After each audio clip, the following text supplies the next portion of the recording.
Om Namo Bhagavate Vasudevaya. Hey everyone, Simon here. Today is an important astrological lesson in a look rather at what's going on in the world right now, specifically with respect to tensions and prospects of war in Russia and the Ukraine. And we're going to look at the chart of the United States. I've got this website up here, constellationsofwords.com. It's a great website for looking at the fixed stars. And there's one in particular we have to look at, which is Algol, which is considered especially in tropical astrology, one of the worst, if not the worst or most difficult fixed star to work with. What does that mean? It means that when planets transit that part of the sky, or if you natally have planets there, they can play out the myth, the archetype of Medusa's head being chopped off. So there are many legends. There's a lot to talk to. So let's actually dive right in. And we're actually going to dive in by first looking at what's going on in the sky. So I just made a video a couple days ago about the planetary war between Mars and Venus. Now, why is this significant? Because planetary wars, they happen. It's when two planets align within 1 degree of longitude. They could be separated by latitude, but as long as they align, I'm doing this without looking. You see that? Pretty good. Now I'm going to do it like this. See, they align. They can be separated by latitude, but that constitutes a planetary war. And so why is that important? Well, I talked about it in the last video, but in particular, it's important because this one lasts for so darn long. Typically, they just touch and then they go their separate ways. But these are going to be going together in a planetary war for about a month, which is a long ass time for this kind of energy to be happening. So that's one of the reasons that there's a lot of tension, a lot of uncertainty right now, but it's not the only reason. There's other stuff going on. So if we look at the chart of Russia itself, and let me pull up both North and South Indian. So here is the chart of Russia. Less important than the chart itself is what is happening at the moment, which is the period they're running. And look at this, guys. They are running a period of Mars and Venus. Isn't this amazing? Which started October 2021 and will last through end of the year 2022. So not only is this planetary war happening, it's affecting you if you're running a period of Mars or if you're running a period of Venus. Russia as a country happens to be running both. Okay, this is significant because, you know, if something is happening in the sky, it's not going to affect everyone the same way. You have to be primed to experience that influence. And in this case, this horoscope of Russia, which is from James Kelleher, he's one of the most respected researchers of, mundane astrology. This chart comes from him for Russia. Of course, there could be other charts. Every country has at least 2 or 3 charts that you can analyze that can give you information. Unlike people are born at a certain time, but nations are a little more tricky. So for example, for the USA chart, this also is the James Kelleher chart. But there is something called the Sibley chart. There are other charts that, that existed before this. So, but this one works very well. So I use this one. Anyhow, back to the point here is that Russia is running the period of Mars and Venus, and Mars and Venus are in a planetary war, which means this person or this chart or this business, whatever this entity is that this horoscope represents, is likely to experience the Mars-Venus energy especially strongly. Okay, so that's the second thing going on. Now, the third thing is what I started with, which is in the sky right now, Rahu, the north node of the moon, is at a about 2 degrees of Taurus, sidereal Taurus. And that is the location of the fixed star Algol.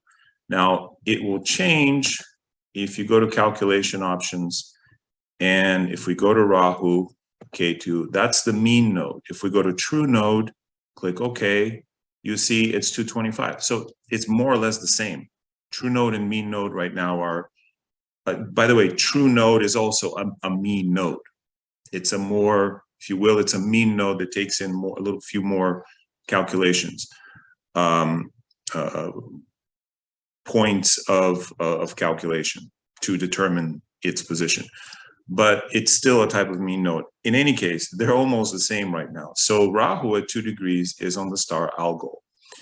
So it behooves us to see what Algol represents. So let's take a look there and come back here. Now, this is Medusa's head, and there's Algol, the star.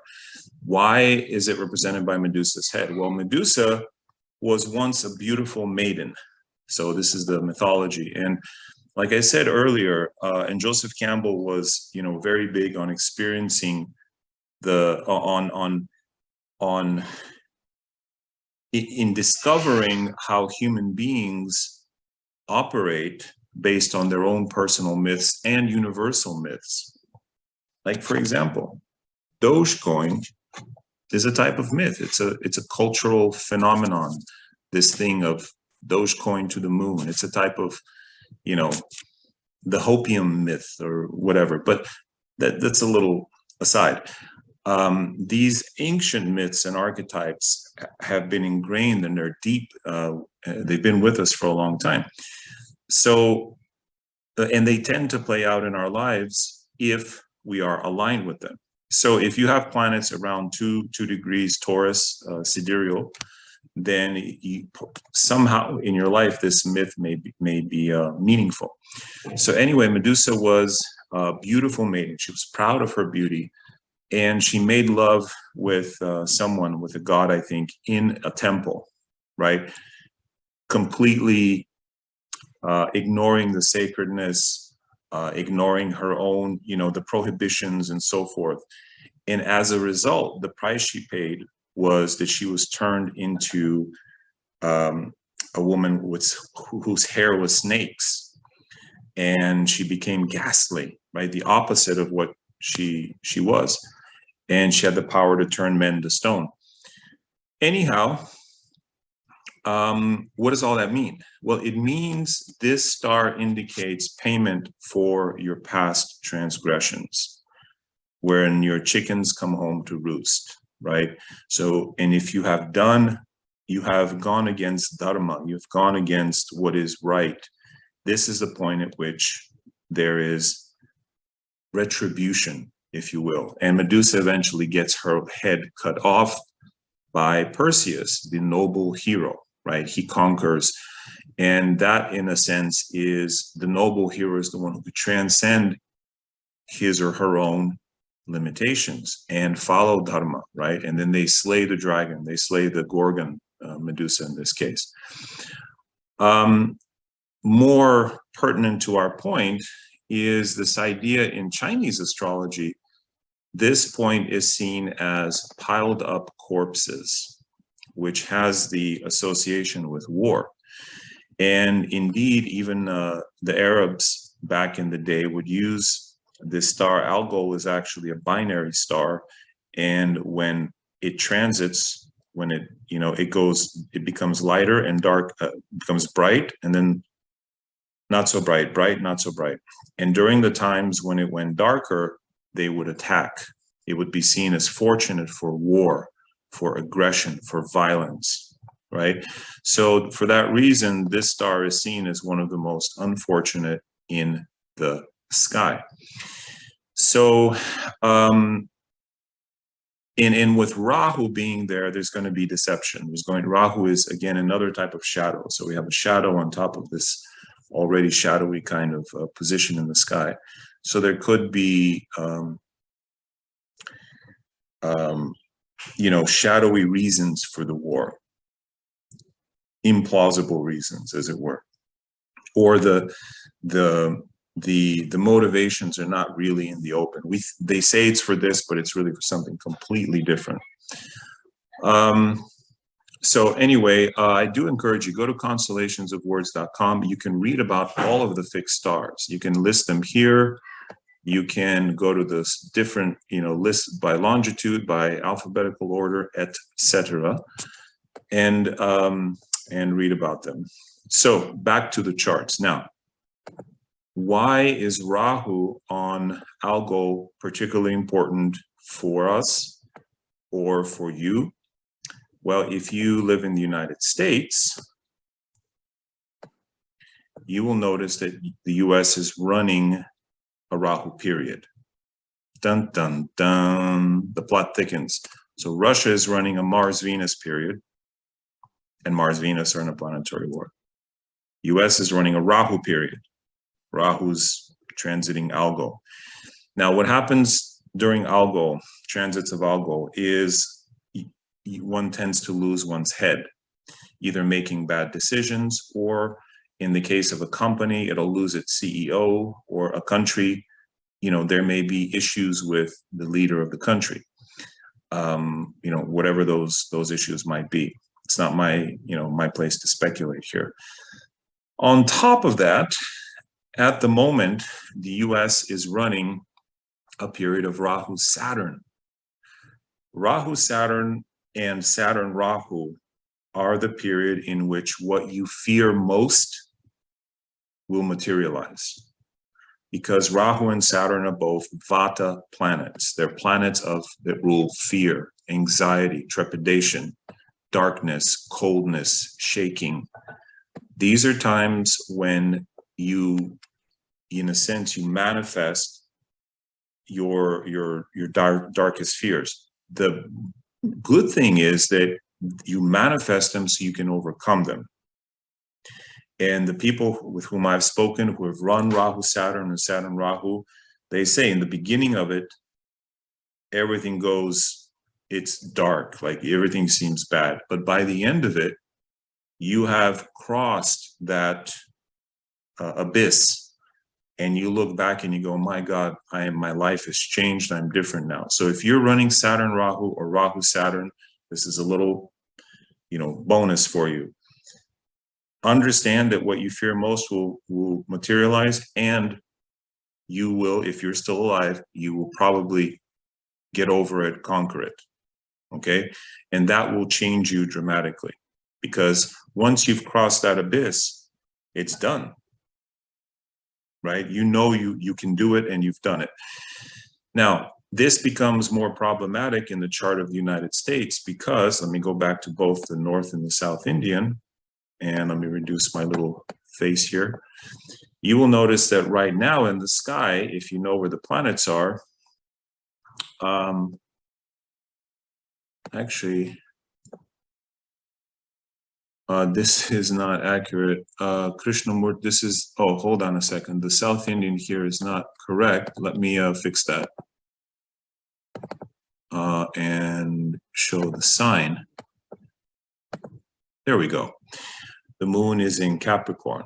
In Aquarius. It was in Capricorn.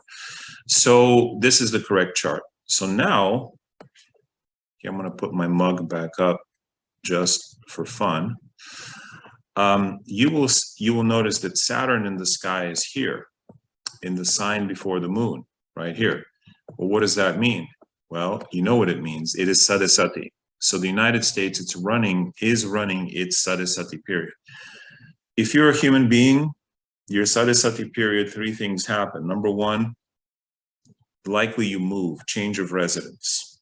Number two, a change in your relationship status. So if you're single, many people get married. If you're married, sometimes people get divorced, or they reaffirm their marriage. They go through obstacles and they reaffirm their commitment and stay married, right? Or if you're single, you go through relationships and you reaffirm your commitment to stay single. But there's a change in the status in the sense that you don't see relationships the same way. And then the third thing is you lose a source of support. Yeah. Now, That's for people. What about countries? Well, we have to adjust that a little bit. So you can't change residence, right? But what happens is that people's sense of where they belong becomes affected. People's sense of home becomes affected. The housing market becomes affected potentially. Secondly, change of relationships, change of alliances, changes of allegiances begin to happen. And you see this on the political stage. You see this with, people, citizens as well. And generally, it's a period of difficulty and unrest. So on top of running Rahu Saturn, the United States is also experiencing Sadesati. Okay, so this is a double kind of thing. And furthermore, Rahu in the US chart is in the 8th house. So it's bringing that 8th house energy. So it's a tough period for the US and for people in the US. Saturn is in the 2nd house of the treasures of the nation. And in a sense, what the nation values and treasures is being reevaluated right now as well. All right, so what does this all mean then? And by the way, how long will the US be in this period? Well, Rahu is here to stay. It just began literally at the end of 2015, which is, the moment when outsiders began to have much larger influence on the country, both from the far left and the far right, which were outsider fringes, now are much more in play, and in a sense, they've switched roles, anyway, not to get into the political part of it, but the outsider factions now both have more of an influence because Rahu is an outsider. And that's going to continue. We're not even close to being done with that. On the good part, the good news is that, Jupiter is coming. So 2033, we're going to be back in a merchant period. And, there might be some conflict and war here. Jupiter is in kind of a war-like position. But overall, this should be things getting back to quote unquote normal. But Rahu's here for another 11 years. So buckle up, ladies and gentlemen. But fortunately, after Rahu Saturn, well, then we run Rahu Mercury, we meaning in the US, because I live in the US and I was born in the US. Rahu Mercury is should be an interesting period, another 8th house period, but this will have to do much more with cyber warfare.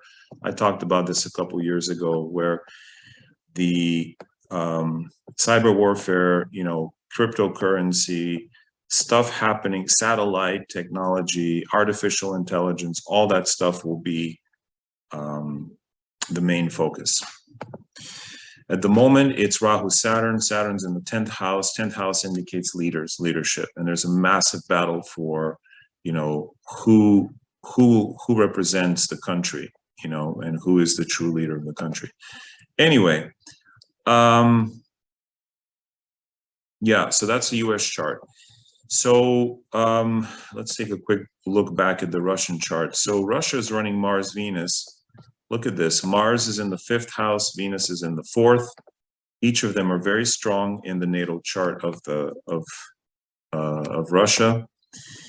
And so it's not surprising that their ambition, let me pull up the South Indian here too, that their ambition, sorry, let me move this stuff so you guys can see. There's Mars, 1, 2, 3, 4 in the 5th, and Venus in the 4th.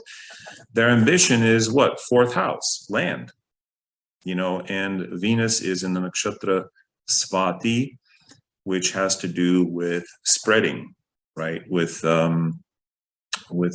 movement, with increasing your horizons. So none of this happens by accident. Whether or not there will be war, now we can look at a little bit of the timing. I mentioned in the last video that because Venus is the winner of the planetary war, it's going to temper down that raw Martian desire to just go and invade. Venus rules diplomacy, tact, good counsel. And so there is hope for that, but there's also all this other stuff, right? The Rahu on Algol. And as I'm going to show you right now, also by transit, Mars is about to conjunct Pluto. And that could be a point when shots are fired. Okay, so if we look at this, basically we're looking at the moment Mars enters Capricorn, which will sidereal Capricorn, which will be February 26th, and then 27, 8, 9, 30th. Oops, not 30th. Then March 2nd and 3rd, Mars and Pluto are conjunct. So February 26th,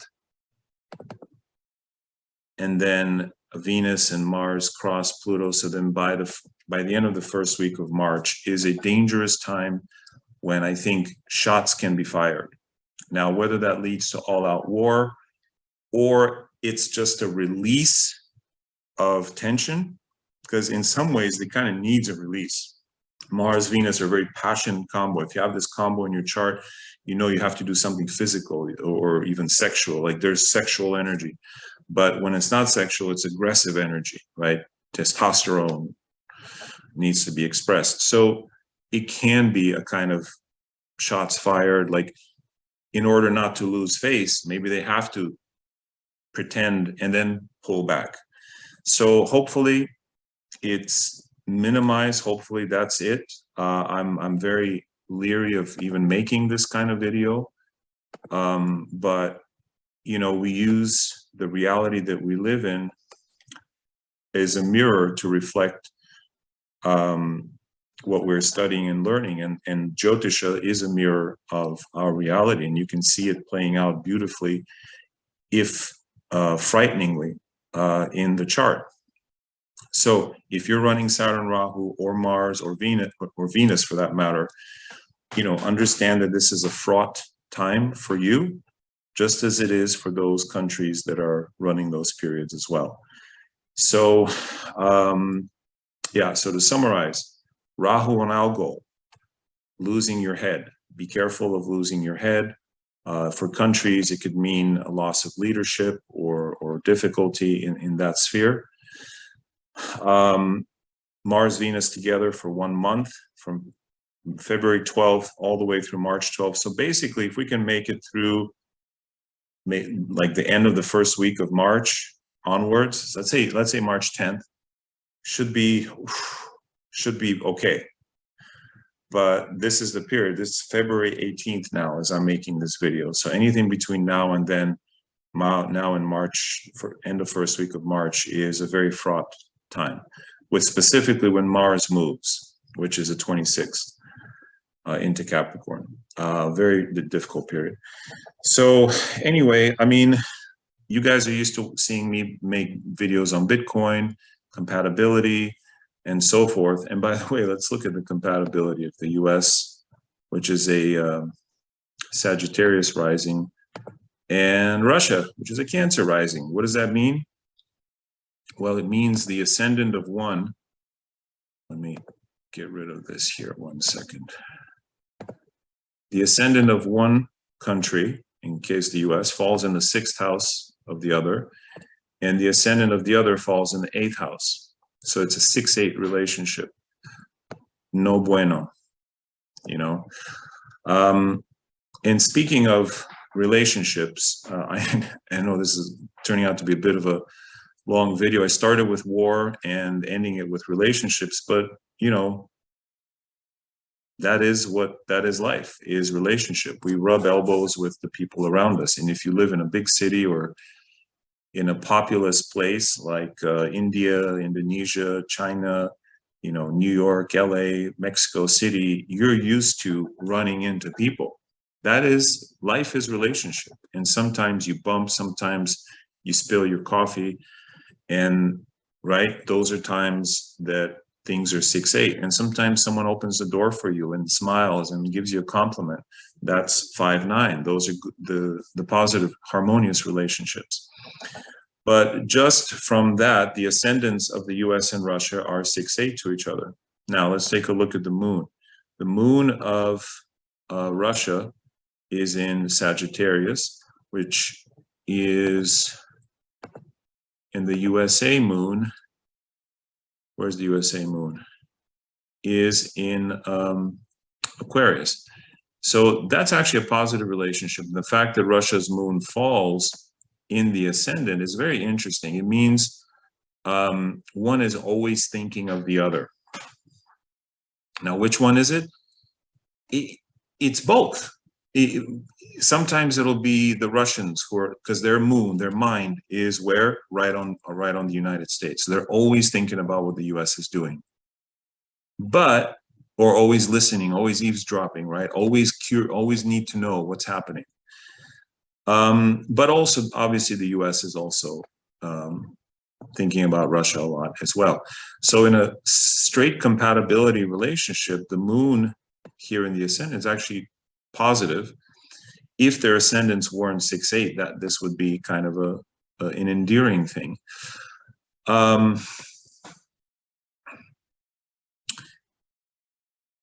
Let's see. So yeah, so in terms of relationship, here's a little bonus for you. In terms of relationship, to know which country you're going to do well in or which country is you're going to have difficulties in, do what I just did with these two basic things, or just do a full relationship analysis. For example, I know someone who has, in fact, let me pull up South Indian again, sorry guys, who has their moon right here. Okay. And so, or anyone who has a Gemini moon is going to be, their moon is going to be conjunct the United States Jupiter. That's very, very positive, especially if it's around 15 degrees. Okay. Furthermore, their moon is going to be conjunct the USA's sun. That's a soulmate combination. Furthermore, it's going to be conjunct the USA's Venus. That's a sensuality, like this place will open up luxury and sensuality for you. Jupiter, this place will provide opportunity for you. Sun, this place will feel fated for you. And Mars moon combos. We're going to talk about all of these in our divine love compatibility class. This is gold, guys. This is gold, because you can do your compatibility with a country. You could do it with a business. Say you have a choice to work at Microsoft or Google. We pull the chart of each of them and see how you get along. If it's a soulmate combo or if it's a deal breaker. And I don't care how much one is paying you. If you see deal breaker combos, you're not going to like it. It's not going to work out for you. So, or you'll make money, but you'll hate it, right? So it can be both. So this person has their moon here, or if any of you who have a Gemini moon, then you have a special kind of loaded relationship with the United States. Now let's keep going. If your moon is here, it also means you are trine. It's a 5-9 relationship with the US moon. Again, a positive thing. The only negative is Saturn's aspect on your moon. So it will also create some restrictions, limitations, discipline. You have to work hard in this place as well. Now, which of these will prevail depends on the degree of your moon. So if your moon's at 24 degrees, then you might not experience it as quite as, luscious as I'm saying, because now Saturn will be exactly aspecting your moon at 24. So it's going to be the hard work is going to come through. And then the sun really closely will also. So there'll be a sense of duty and purpose. But if your moon is at 12 or 13 degrees, then you're going to experience more of the Venus and Jupiter. Okay. And even the moon's trine. So you're going to experience less of the Saturn and more of the quote unquote good stuff. So this is relationships, life is relationships, countries have relationships, human beings have relationships. And I know I'm kind of cramming it all into this one video, but there's so much to say, there's so much to look at, and